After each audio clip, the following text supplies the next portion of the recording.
Hello and welcome. In September 1958, Leyland launched the rear-engined Atlantean. Nowadays we take rear-engine buses for granted, but at the time the world had never seen anything like it, and it was a totally revolutionary design.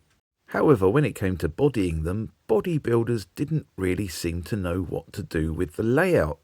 Metro Camel Weyman, Rowe and Alexander, and indeed Park Royal, all built on the early Atlanteans, and they all seemed to be very boxy and look the same.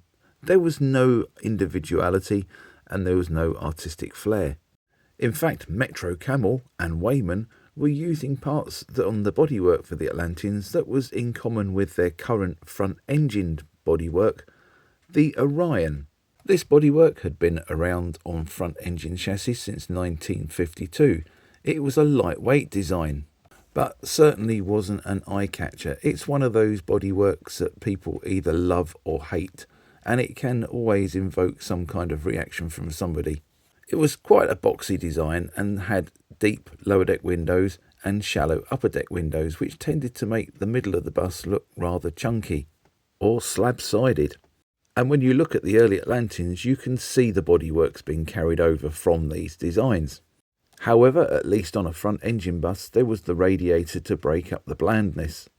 On the early Atlanteans, that wasn't there. There was nothing on the front apart from the headlights. Alexander made a brave effort on its prototype Leyland Atlantean FYS 998 with a moulded front panel, but it still had that basic Orion-style bodywork, although you could argue that the Alexander bodywork was slightly more rounded. Maybe this was a taste of things to come.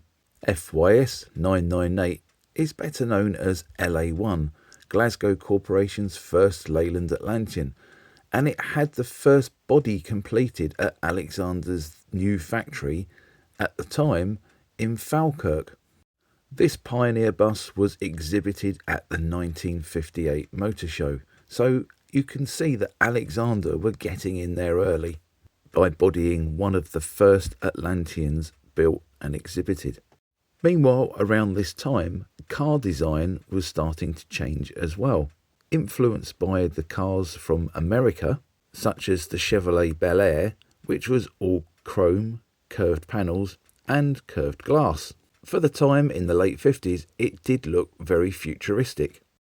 Now, trends that happen in America tend to cross the Atlantic and come over to the UK, if not on such a grand scale, and to a slightly more watered-down design. In 1959, Ford launched the Ford Anglia 105E in the UK, and you can see that the design is influenced by the American cars of the time, with the raked-back rear window and the very stylish chrome bumper on the front, coupled to those fins at the rear. This was a time that designers were getting involved in the production of cars, and it wasn't just about practicality, it was making them look good for people to buy them. This was something else that was coming in from America, the start of consumer desirability. Now, sometimes the bus industry does follow these trends, even if it is at a rather sedate pace. As I've said many times on this channel, the bus industry tends to be evolutionary rather than revolutionary.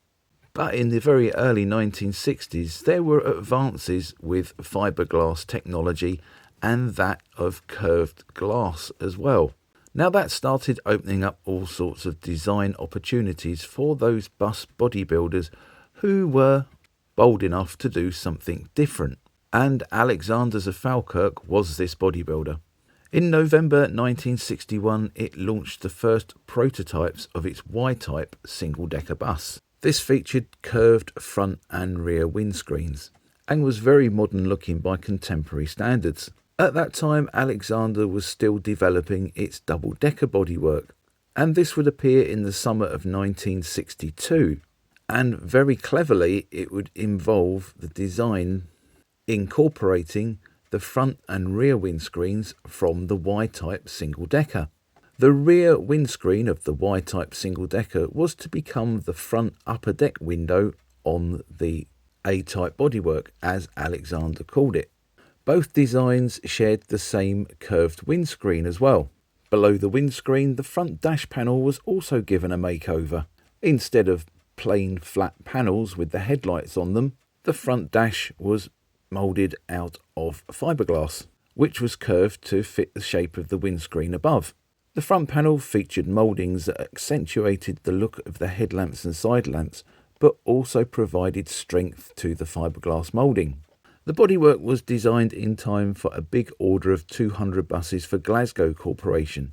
As I mentioned before, these hit the streets in the summer of 1962, around the same time as the last trams came out of service in Glasgow. What an absolute contrast, going from trams to a bus looking like this. They also produced a low-height version of this rather curvaceous bodywork, which could be fitted on Daimler fleet lines and the low-height Atlanteans, and this was known as the D-type. And the A-type was also known as the J-type when it was built on a chassis which was up to the slightly greater width of 8 foot 2.5 inches wide. However, this later became the standard bodywork, and the A-type became the J-type. From 1970, Alexander slightly tweaked the design on the front dash panel with horizontal rather than the vertical mouldings. These again offered strength to the design. There was also the option to have flat glass windscreens as opposed to the curved glass windscreens, and when Midland Red ordered fleet lines with Alexander bodywork in 1963, they also specified flat glass for the top deck windscreens, these obviously being easier and cheaper to replace if damaged by low trees, for example. This Glasgow look by Alexander created such an impact on the bus industry that other bodybuilders started to copy the design. Wayman started incorporating the same front end on its Leyland Atlantean bodies from 1964, and these went to Bournemouth, Newcastle Corporation and BOAC, to name a few of the operators that had this design. Both Rowe and Northern Counties also incorporated features from this design into their bodywork as well, although they did tend to have a much plainer lower dash panel than the Alexander and the Wayman body Leyland Atlanteans and fleet lines. The Northern Counties bodywork was less widely sold than the Rowe version, allowing the bodywork builder from Leeds to claim victory in this particular War of the Roses between Lancashire and Yorkshire. East Lancashire would also incorporate a similar windscreen into its designs as well, although in true East Lanc style, these would go off on a little bit of a tangent and still be quite angular looking, something that set East Lanc's bodywork off right up until the 1990s. To be fair, you could always tell them apart from everybody else. They were very geometric. Later improvements to the design would see the launch of the panoramic window version of the bodywork, which was taken up by Glasgow and Edinburgh, as well as other companies such as Leeds, West Riding and Tyne and Wear, to name a few. But Glasgow later returned to the short windowed model, while Edinburgh and its successor Lothian Transport standardised on the long window panoramic bodywork for its vast fleet of Leyland Atlanteans. Now, the quirky thing on some of these panoramic window bodies was that the offside windows were out of alignment, and there's some debate as to whether this design feature weakened the structure or made it stronger.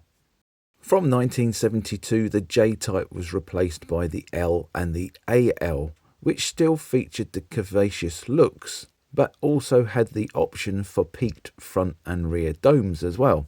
The launch of the Volvo Ailsa would see the launch of the Alexander's AV-style bodywork. Again, it was a little bit more squarer than the rounded AL type. And in 1981, all of these were replaced by the R-type, which featured on chassis like the Olympians. Again, this was very angular with peaked windscreens on the upper deck.